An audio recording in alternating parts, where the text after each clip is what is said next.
To do trikonasana, you come on the top of the mat. You extend one leg backwards such that your back leg is 45. The angle that the back leg makes with the front leg is almost 45 degree, and the front leg is basically looking forward. In my case, my left leg is in front.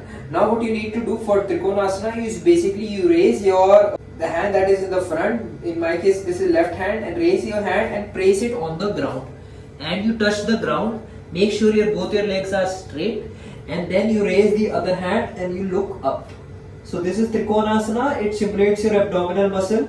It also stimulates your hamstrings, your hip muscles, your thigh, and it also makes sure it also helps you improve your balance, improve your concentration and focus.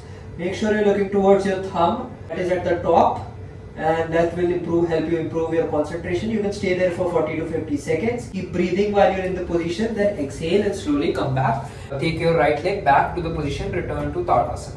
You can do it with the other side. Stand in Tadasana, take your left leg backwards, raise your right hand up, place it on the ground right next to your heel, raise your left hand up, and inhale and turn around and look towards your thumb.